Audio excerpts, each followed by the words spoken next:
This happened a few years ago when I was in my second year of college. Like many students, I had a real problem with procrastination. I really did put things off until the last possible minute. However, I always managed to get things done anyway. I think there's something about that last-minute pressure that always gave me a superhuman ability to focus and finish my work. I was in the school library one evening, studying for my psychology final.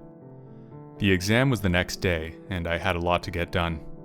I was on my third or fourth coffee for the day, and it was looking like I would be pulling an all-nighter. It was almost 11 p.m., so the library was almost empty. I went to a larger college, so I could spend the whole day at the school and not see anyone who I really knew. The few other students scattered throughout the large room looked completely unfamiliar to me. I had managed to find a quiet nook between two bookshelves, where there was a small desk and a power outlet for my laptop. It was quite secluded, except there was one table that I could see out of the corner of my eye, about 20 feet away. There was a single guy there studying. He was a little older, maybe a grad student, I thought. He had a patchy beard and glasses, short brown hair, and large bags under his eyes. Further proof that I was not the only one sacrificing my sleep for grades. I didn't pay him any attention, but I could tell in my peripheral vision that he would look up at me every now and then. That didn't concern me at the time, though. I'd been studying since early in the morning, and even though I was crushing coffee all night, it was getting difficult for me to keep my eyes open. Although I was trying to focus on my work, there was no use in fighting my urge to sleep. I laid my head down on the large wooden desk and gave in, saying to myself that I would just rest for 5 minutes. I have no idea how long I was out, but it must have been longer than I had planned. I was woken by someone gently shaking my shoulder. It took me several seconds before I realized where I was, but when I looked up, I saw the guy from the other table. We locked eyes for a few seconds. I was so confused that I didn't know what to say. He slowly leaned down and whispered something in my ear. "Don't drink your coffee. It's not safe," he said. "What? Why?" I replied. "While you were sleeping, I think I saw someone put something into it. I don't know what," he whispered. Shocked and terrified, I stuck my head out and looked around the library. I'm not sure what I was looking for, but maybe I was not thinking straight. I was ready to get up and throw the coffee in the trash when the guy stopped me. "Wait," he whispered. "Save it. We'll bring it to security." I was still half asleep and not thinking clearly. Of course we should save the cup as evidence. The two of us walked to the reception desk of the library and asked them to call security. We were invited into the security office, where we spoke to one of the officers. I told him where I was sitting, and he was actually able to find a camera that could see me at the time. We played back the footage to the time when I was sleeping, and sure enough, we could see someone walk up to my desk, open the lid to my coffee cup, and put something in. It was clear as day. The perpetrator looked just like a normal student, probably in my year. The footage was black and white, but he wore a light polo shirt and cargo shorts with shoulder-length hair. We were even able to get a clear shot of his face. It was not long before he was caught. Although he admitted to being the guy in the video, he claimed that it was just a joke and that he didn't actually put anything in. That didn't make any sense to me, because where's the joke? He was expelled from school, but unfortunately, there were no legal charges. That's because the tests on the coffee cup came back as inconclusive. They were not able to figure out what was in there, so there was actually no proof that he had done anything. Although I was disappointed that there were no legal consequences, I was blown away by the support from the school administration and other students. The situation was taken very seriously, and it was big news on the campus at the time. I would also like to give special thanks to the guy who noticed what happened and spoke up, because without him, who knows what would have happened.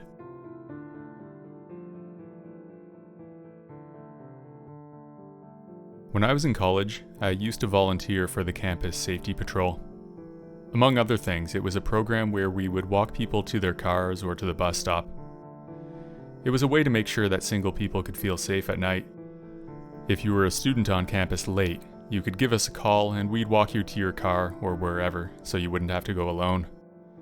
We would always work in teams of 2 for added safety.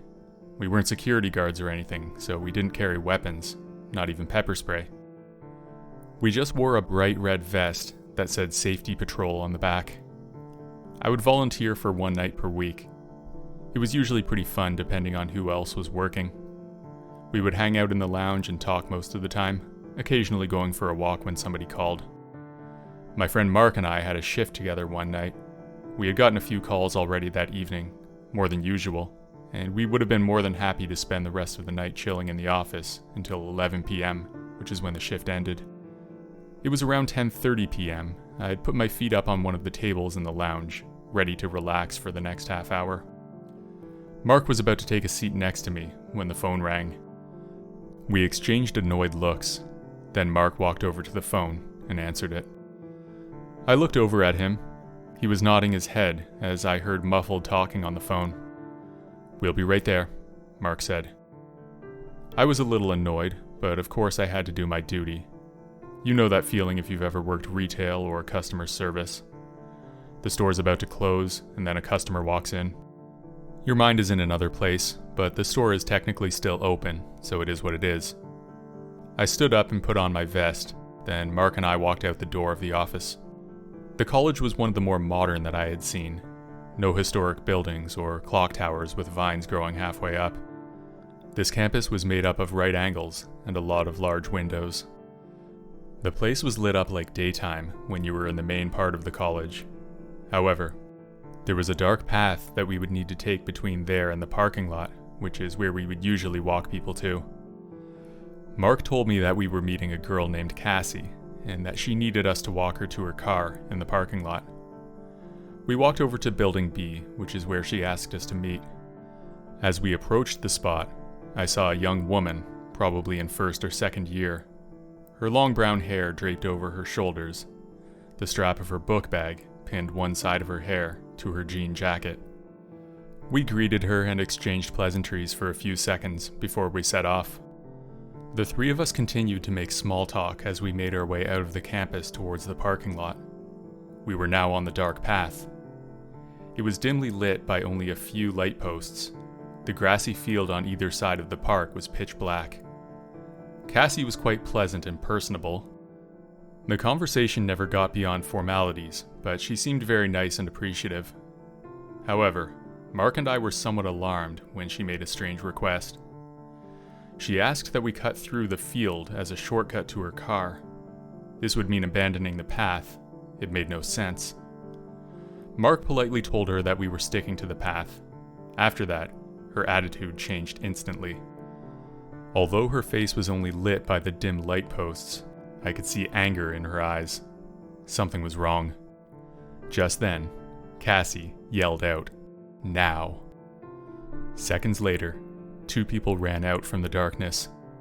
Mark and I bolted back in the direction we came from. We didn't even bother looking back.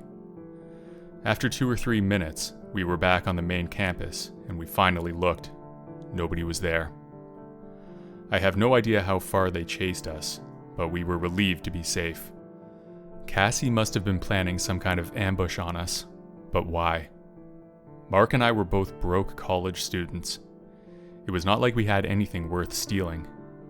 Whatever the reason, Mark and I reported the incident to security. We were later asked to help with the investigation, and when we were shown pictures of every student named Cassie or Cassandra or anything similar, not surprisingly, none of them matched the girl that we saw that night. She obviously used a fake name and probably wasn't even a student. We never found out who Cassie was or who those other guys were, but because of this, the school did finally improve the lighting on that path. A small gesture, but definitely the right move.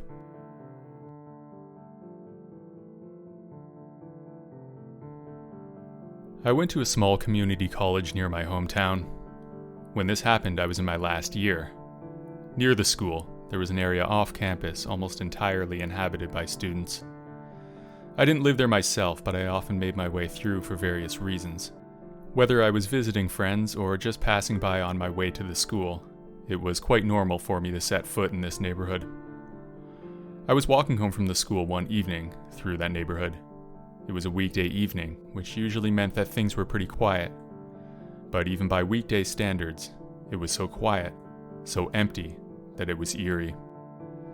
As I trudged down the sidewalk, there was not a movement to be seen. Not a person, not a car.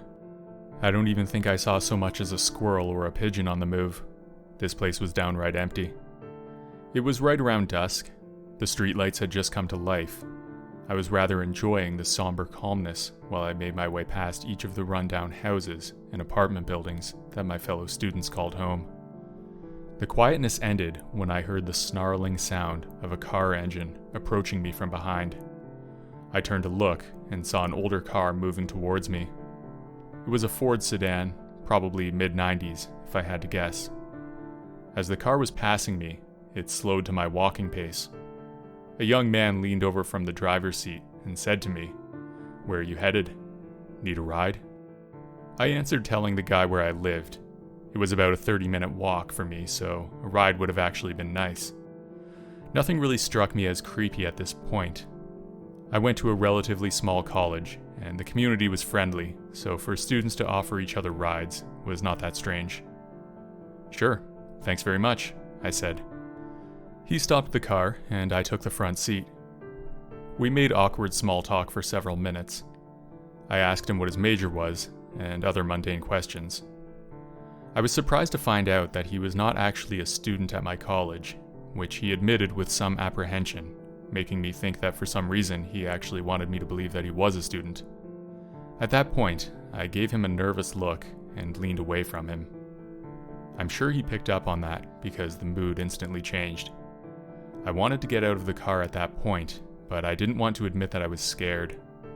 I still thought he would drive me home, but I was planning on telling him a false address when we got close. We sat there in silence for a few minutes until I could not take it anymore. I broke the tension when I said, "It's okay. I'll just get out here." He didn't answer, just kept his eyes on the road. It's like he was pretending that he couldn't hear me. After that, my mood went from uncomfortable to terrified. I had straight up asked to get out of the car, and he wouldn't let me. I was not a law major, but I think that technically counts as kidnapping. There was no time to give a legal lecture, though. I sat there terrified, looking out the window, trying to pretend that everything was all right. I didn't want him to know how scared I was, because if his intentions were as I thought, then he might make a move. Just then, I realized something. We had not been going in the direction that I told him earlier. He was definitely not driving me home, and he never was. I knew I had to get out of there, but the only option was to jump out of a moving car. Luckily, it was an older model, so the locks were manual, and he couldn't prevent me from unlocking the passenger side door. He slowed the car to make a sharp turn. That was my chance. I quickly opened the car door and jumped out of the moving vehicle.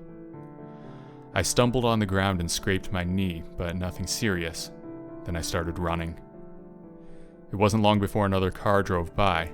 I told them everything, and they offered to give me a ride home. By that time, the car had driven off. I reported the incident to the police, but as far as I know, he has never been caught. I know that there were some early warning signs, and I feel embarrassed for getting into that car in the first place. We should all be careful when accepting rides from strangers, so let my mistakes be a lesson for all.